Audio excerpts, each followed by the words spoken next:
Bom dia a todos. Tudo bem? Vocês estão gostando da Semana Espírita? Um espetáculo? Também acho. Para não perder aquela prática que eu sempre faço com vocês, eu vou pedir que vocês levantem por 1 minuto. Muito bem. Levantar é bom, né? Vamos então, após o levantar, dar um abraço no companheiro que está ao nosso lado.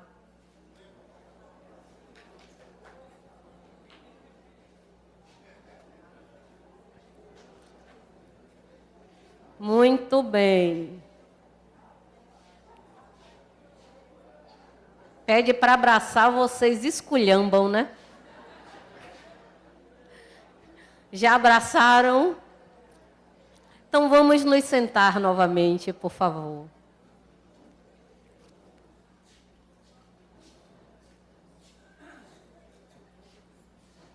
Ainda estão se abraçando lá no fundo. Pessoal gosta de se abraçar, não é? E é algo extremamente importante, essa troca com a outra pessoa, esse tocar a outra pessoa, é extremamente importante para nós. Às vezes nós não nos damos conta do quanto é importante o contato com o outro, o quanto este contato com o outro nos faz melhor, mais suaves, mais sorridentes e mais amigos. E hoje, a tarefa de refletir sobre o Evangelho do Amor é uma tarefa que eu abracei com muita alegria. Primeiro, porque o Evangelho foi a primeira atividade que eu desenvolvi neste lar. Foi pelo convite de Cecília Alvarenga que eu comecei aqui nesta casa há 9 anos atrás. E gosto de todos os ambientes da casa, gosto de todas as atividades desta casa, mas tenho o coração e o afeto preso neste salão e neste trabalho do sábado pela manhã. Me sinto aqui dentro de um lar, me sinto envolvido dentro de uma energia de grande afetividade. Portanto, estar aqui com vocês é mais que um prazer, é uma alegria muito grande. E participar desta Semana Espírita, que trata de um tema tão singular e tão importante para nós, porque Jesus, ele entra na nossa existência como uma referência, como um modelo. E aí me recordo que o meu primeiro contato com o Evangelho eu era bem pequena ainda. E eu, naquela oportunidade, comecei a fazer evangelização na Igreja Católica, e a minha evangelizadora era uma pessoa que se chamava Irmã Berenice. Irmã Berenice não era fácil, porque ela tinha uma forma pedagógica e educacional sempre muito própria. Se a criança que estava sob a sua responsabilidade não ia dentro dos parâmetros que ela considerava aceitáveis para a criança, ela utilizava de uma terapêutica muito grande, que eu já falei aqui, né? Ela pegava um guarda-chuva e sapecava o guarda-chuva na gente, que era a forma que ela tinha de nos educar. E me recordo que eu deveria estar com os 9 anos, o meu primeiro contato com ela. Toda a expressão de Irmã Berenice era: pense no menino Jesus. No menino Jesus, mas nós já ouvimos falar no Jesus adulto. Pense no menino Jesus. Aquilo que o menino Jesus não faria, também vocês não devem fazer. O que é que o menino faz? Bagunça, né? Porque criança é espontânea. Então, nós chegávamos para sermos evangelizados e, claro, Íamos brincar de correr, porque no meu tempo, criança brincava de picula. Criança brincava. Criança corria, se maltratava todo, se arranhava, mas criança brincava. E quando nós chegávamos, antes de começar as aulas de evangelização, claro que nós íamos brincar. Brincar, correr, machucar. E, obviamente, a irmã Berenice dizia, o menino Jesus não faria isso. Porque o menino Jesus era especial.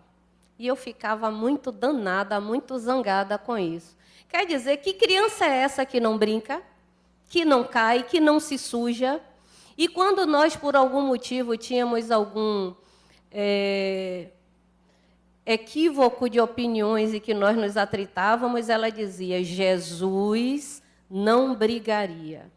E eu passei o período em que eu fiz o catecismo nessa briga íntima entre a pessoa que eu era, normal, um ser humano natural e normal, com um Jesus menino que era exatamente o contrário da pessoa que eu era. Era uma pessoa que não fazia estripulias, não fazia peraltices, que seria natural de um ser humano. O tempo foi passando e eu fui entendendo que a forma como a irmã Berenice tinha de nos disciplinar era tentando trazer para nós algo que pudesse nos ajudar a sermos indivíduos diferentes. Mas, naquela época, eu entendia que a forma como ela colocava Jesus de uma forma tão distanciada de nós mesmos, que eu tinha aquela coisa de que eu jamais poderia ter qualidades que fossem pertinentes a Jesus. Os anos foram passando, eu fui estudando porque me tornei espírita muito jovem, mas estudando também o Velho e o Novo Testamento. E lá, pesquisando e em outras obras, descobri que Jesus era um ser humano como outro qualquer. E que certamente, muito embora não haja registros da sua infância, ele fez todas as peraltices que eu fiz também. Ele correu, ele machucou, ele teve algum atrito com um companheiro, só que ele tinha uma forma diferente de enxergar a vida. Porque Jesus, ele era o próprio verbo daquilo que ele viria a representar. E ele foi, certamente, um símbolo de amor para que nós pudéssemos ter, não como aquele indivíduo que eu jamais conseguiria ser, mas certamente alguém que eu, desejando, posso me tornar. Então, falar de Jesus, falar do Evangelho do Amor, é nos reportar a essência de Jesus, que foi amor. Jesus, quando esteve entre nós, ele nada escreveu, não é? Todo o ensinamento de Jesus Cristo foi pela oralidade. Por que Jesus fez isso? Porque Jesus não perdeu tempo para escrever, nem para deixar nada escrito. Porque o que ele intencionava era tocar a essência de cada indivíduo. Em cada pessoa, em cada ser humano, ele via um espírito que teria certamente aquela oportunidade reencarnatória e tantas outras. E no momento em que ele, por vivência, ensinava oralmente aquele indivíduo, mais pelas expressões do que pelo próprio conteúdo do seu ensinamento, ele estava tocando uma alma. Ele estava tocando internamente aquele espírito. E tantas e quantas vezes aquela pessoa e aquele indivíduo viesse a reencarnar, aqueles ensinamentos estariam dentro dele. porque aquilo que nós conseguimos perceber e internalizar, nós não perdemos. Tantas e quantas reencarnações, aquilo que eu adquiri me pertence, não será tirado de mim, está arquivado em mim. Então a missão de Jesus era ser amor, demonstrar por expressões e ações amor, ser o exemplo de amor que nós poderíamos seguir. Então ele nada escreveu, mas houveram 4 indivíduos, entre eles 2 que conviveram com Jesus, que tendo participado dos ensinamentos, estando junto com eles e estando junto com outros discípulos, acharam conveniente transcrever os ensinamentos de Jesus. E aí surgem 4 evangelhos. Já ouviram falar? 4 evangelhos, não apenas um. 4 interpretações de 4 indivíduos. Mateus, Marcos, Lucas e João, onde apenas Mateus e João estiveram próximos a Jesus. Marcos e Lucas, Marcos, discípulo de Pedro, e Lucas, discípulo de Paulo de Tarso. Então, o que nós temos? 4 evangelhos. E evangelho, que é um termo que nos informa, evangelho, boa nova, boas notícias. E estes indivíduos escreveram, cada um a seu tempo, primeiro Mateus, depois Marcos, depois Lucas e, por último, João, trazendo cada um deles a interpretação que fizeram daqueles ensinamentos que Jesus trouxe até nós, trazendo informações resguardadas por eles mesmos ou informações de outros que conviveram perto e próximo a Jesus. É importante o que está escrito no Evangelho, é importante o que está escrito no Evangelho, porque todo o conteúdo dos 4 evangelhos se resume numa única coisa: na pessoa, no ser humano singular que foi Jesus, que não se fez Deus, nem teve pretensão para tanto, se fez homem, vivendo em sociedade, mas com uma característica: era um homem que acolhia o outro ser humano. Era o homem que amava, porque amar é acolher. Amar é aceitar. Amar é receber o outro conforme ele é, e não como nós desejaríamos que ele fosse. E Jesus foi esta figura singular. Muitos foram os orientadores que a humanidade teve no transcorrer da nossa história aqui no planeta Terra. Muitos foram os mestres no Oriente, no próprio Ocidente. Mas Jesus, ele resumiu toda a sua expressão num único fato dele ser, dele conseguir ser na sociedade e entre os homens aquele indivíduo que sabia amar, aquele indivíduo que não julgava, aquele indivíduo que sabia ser assertivo no momento em que fosse necessário, mas que, acima de tudo, respeitava o outro, porque via no outro um espírito. Observem que há mais de 2000 anos atrás, Jesus já entendia e nos passava a informação de que nós éramos espíritos.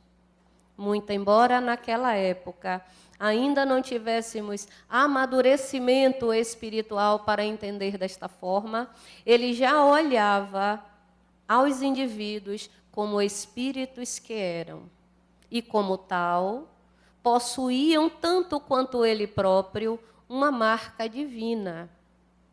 Nós temos uma marca divina, porque somos filhos de Deus, porque fomos criados por Deus. E tendo sido criados por um ser, né, que eu não sei exatamente se tem forma, se não tem forma. Quando falamos em Deus, fica tudo muito dentro da subjetividade, né? Eu tenho uma visão de Deus, uma visão de tudo, de totalidade. Eu consigo ver Deus em tudo. Nunca me preocupei se ele tinha barba, se ele não tinha barba, se ele sentava num trono, se ele não sentava num trono. Para mim, Deus existia porque tudo o que existe teria que ter partido de um Criador. E observo que se tudo o que existe tem um grau de perfeição tamanha, do elemento mais simples da natureza ao mais complexo que é o ser humano, fico imaginando este Criador, qual o grau de perfeição que ele possui. Então, tendo sido criado por Deus, todos nós temos uma designação de sermos adiante puro amor. E ao sermos criados por Deus, tendo esta marca interna dentro de nós, de Deus, nós temos também gravados em nós as leis naturais do universo. Nós temos gravados em nós a possibilidade de vivenciar, de respeitar as leis naturais do universo. Estas contidas em todas as partes. Allan Kardec perguntou aos espíritos: onde estão gravadas as leis de Deus? Não é? De repente está gravado em algum livro, eu quero ter acesso a este livro. E qual foi a resposta que os espíritos deu a Allan Kardec? Quem lembra? Onde estão gravadas as leis de Deus? Em sua consciência. Portanto, Deus dentro de mim e as leis da natureza gravadas dentro de mim. Como espírito, tenho possibilidades para todas as potencialidades, para adquirir todos os valores, todas as habilidades de amar. Como espírito, eu sou amor. Como espírito imortal. E o que eu preciso para desenvolver o amor? Ser o que sou. E perceber em mim uma conexão íntima com o Criador. E a partir disso, eu consigo vivenciar com o outro de uma forma muito harmoniosa. Acredito que o Evangelho do Amor seja Jesus, a expressão máxima de tudo aquilo que nós entendemos que podemos ser. Com o tempo percebi que eu não precisava brigar nem exigir de mim aquilo que eu não conseguia ser. Porque Jesus não esperaria isso de mim. Ele não esperaria que eu fosse uma cópia daquilo que eu efetivamente não era ainda.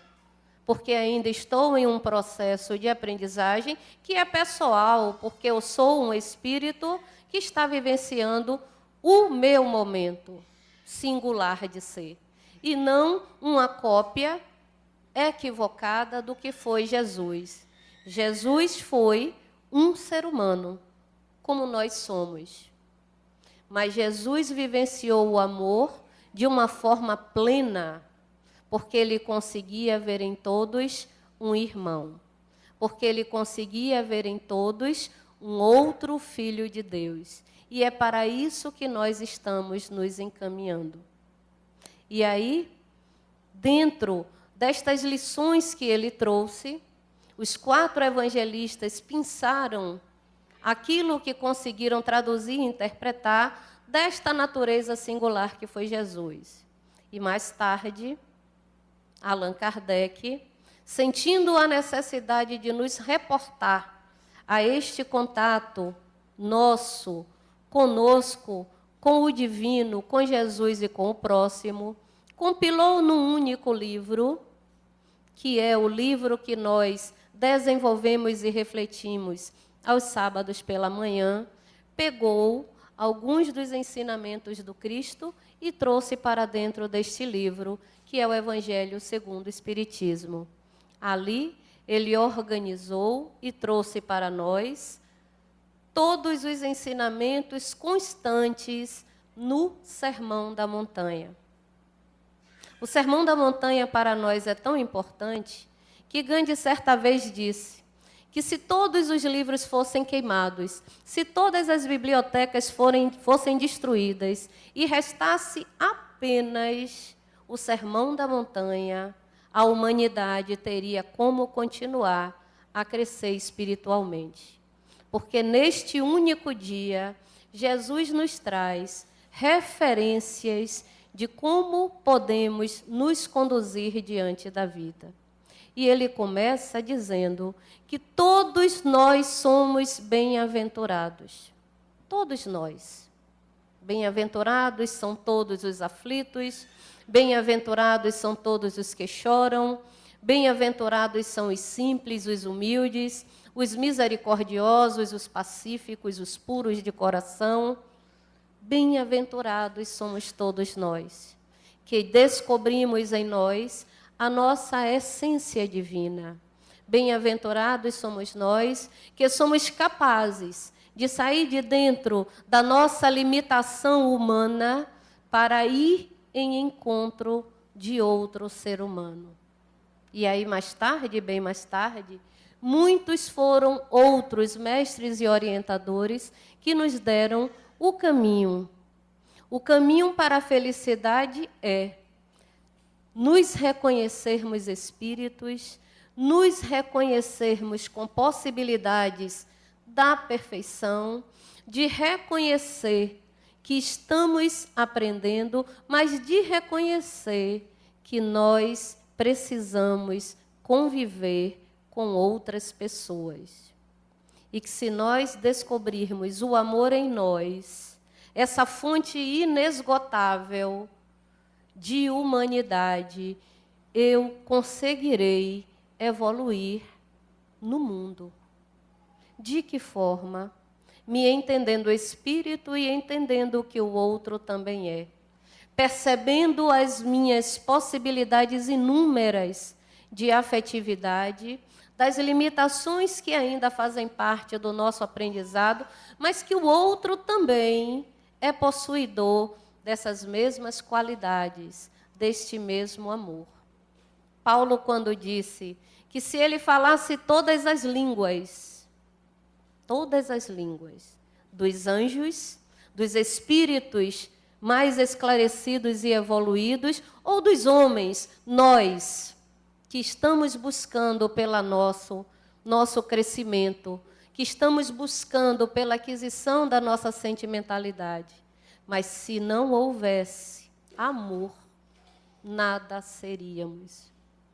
Ora, amor, o que é o amor? Fico me perguntando todo o tempo. Porque às vezes nós queremos simplificar algo tão grande, tão amplo, com uma definição. Amor é querer bem. Amor é desejar ao outro o bem. Amor, amor, amor. Mas muito mais singular do que tentar definir o amor é sentir, não é? E sentir amor é sair de dentro de nós, sair de dentro daquela condição que apenas me permite enxergar a mim mesmo e sair de mim em busca de outro. E aí Jesus exemplificou isso com muita propriedade. Nos conta ele que um homem saiu em viagem por uma estrada. E naquele tempo, hoje não acontece isso, a segurança não era muito grande e, quando ele estava no caminho, foi abordado por alguns indivíduos que lhe retiraram tudo o que ele possuía e mais o machucou bastante, deixando-o na estrada bastante machucado. Isso não acontece, né? Mais. Só acontecia antigamente. Então, esses indivíduos tiraram tudo o que lhe pertencia, o machucaram e deixaram ele ali, caído, muito machucado. Passou um sacerdote e, porque estava apressado, viu aquele homem ao chão, mas precisava chegar para as atividades do templo, passou e o deixou ali caído ao chão. Em seguida, passou um levita, também um sacerdote, e porque aquele indivíduo estava caído e ele também não estava com muito tempo para dar assistência àquele indivíduo, passou pela pessoa e lá deixou ele caído. Por terceiro, passou um homem chamado samaritano, que pela sociedade judaica não tinha, né, uma tradição, e olhando aquele homem no chão, ficou comovido e teve compaixão daquele homem caído ao chão. Ajudou ele a levantar, colocou ele no veículo que ele estava usando, que não era nenhum veículo motorizado, né? Era burros, colocou ele e foi com aquele homem machucado até a primeira estalagem que encontrou. Lá chegando, ele disse que tinha uma tarefa a realizar na cidade, deixou o homem sob os cuidados daquele estalajadeiro e deixou tudo o que pudesse ajudar nos gastos para que ele fosse cuidado. Foi e, ao voltar, já encontrou aquele homem melhor. Aí Jesus perguntou, quando contou esta passagem do samaritano, quem parecia àqueles que estavam ouvindo que realmente praticou o amor.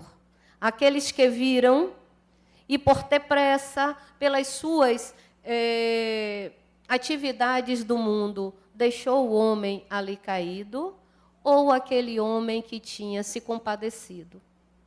E antes de levar até a estalagem, ele procura ajudar da melhor forma que ele tem. Esta passagem, que é uma parábola, chamada da parábola do bom samaritano, sempre me fascinou.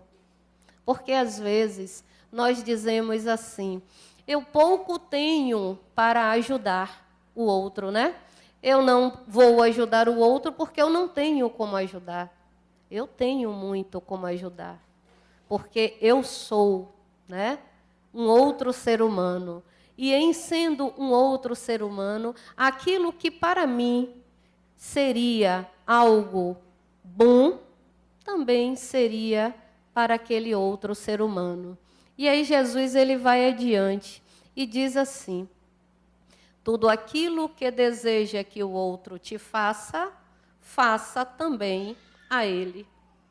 Então, aquilo que eu desejo que o outro faça por mim ou para mim, devo eu primeiro realizar para com ele. Então, à medida que eu não gosto de ser medida, eu não vou medir o outro indivíduo. Eu entendo que Jesus, quando nos convidou a buscar nos conhecermos, ele entendeu que, em nos conhecendo, em aceitando quem somos e aceitando aquilo que desejamos ser, nós, naturalmente, iríamos tendo-o como um modelo e uma referência. Ele não sentiu necessidade de nos forçar a ser aquilo que nós não desejávamos. Jesus não julgou, Jesus não obrigou ninguém a segui-lo. Mas Mateus, que era um cobrador de impostos do Império Romano, certa vez Jesus ia passando e ele estava a cobrar impostos. E eu sempre brinco que eu aqui no trabalho da casa, né, o trabalho que eu realizo, é uma espécie de trabalho de cobrador de impostos, né? porque eu estou sempre ligada ali ao trabalho dos caixas, lidando com dinheiro. E sempre me coloco assim um pouco na condição de Mateus. Mateus era um cobrador de impostos e Jesus ia passando, ele estava trabalhando. Ele apenas disse: me siga, venha, me siga. E Mateus deixou tudo o que estava fazendo e seguiu Jesus. Nesta única expressão, eu acho que todo o tempo ele opera conosco.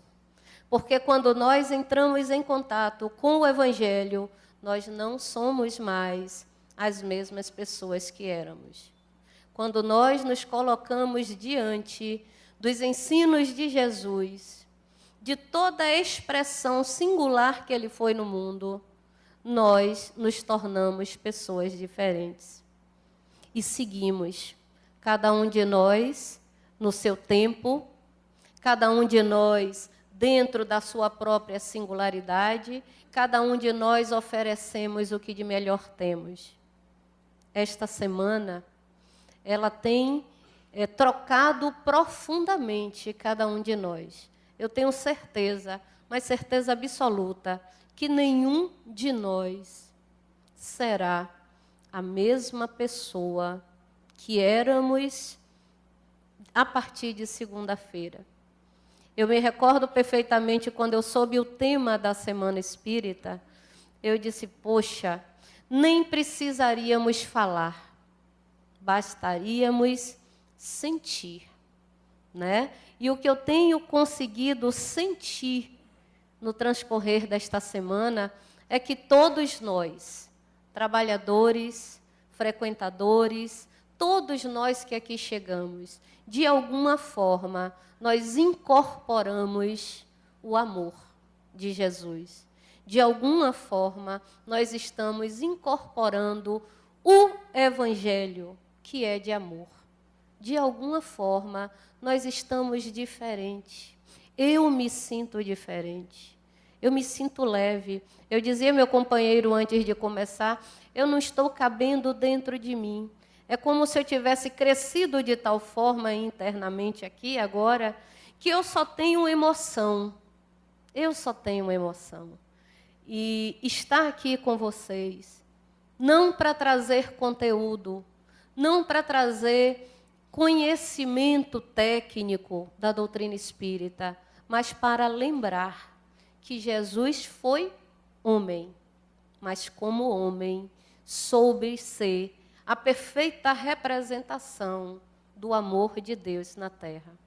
E eu desejo, do fundo do coração, que todos nós, ao terminarmos a atividade de amanhã, nós tenhamos este ganho, este valor incorporado em nós. Estar aqui com vocês esta manhã, estar dentro desse ambiente. E é muito interessante, algumas pessoas já repararam, toda vez que eu entro adentro ao Centro Espírita Harmonia, a primeira coisa que eu faço é entrar neste salão. Tem dias que eu apenas entro e fico em pé, tem dias que eu sento, tem dias que eu converso com alguém, tem dias que eu assisto um pedaço da aula do curso básico, mas este ambiente me deixa plena, completa, absolutamente completa. Então, o que eu desejo para cada um de nós é que vida longa, próspera e muito amor, como foi o amor que Jesus nos delegou. E talvez seja o grande modelo a seguirmos, sermos o que somos e distribuirmos amor da forma que pudermos, pela tolerância, pela aceitação, pela compreensão, pela compaixão, pela assertividade, mas que possamos sair de dentro de nós e ir em busca do nosso próximo, do nosso irmão. Demais, só preciso registrar a minha alegria de ter participado do Evangelho, onde comecei, e de ter aqui a presença de um grande amigo, de um irmão que já nos deixou em corpo físico, mas que se encontra conosco e muito feliz. Nosso companheiro de trabalho, Elísio Rangel. Fica para ele o meu carinho e para todos vocês. Muita paz e muito obrigada pela oportunidade.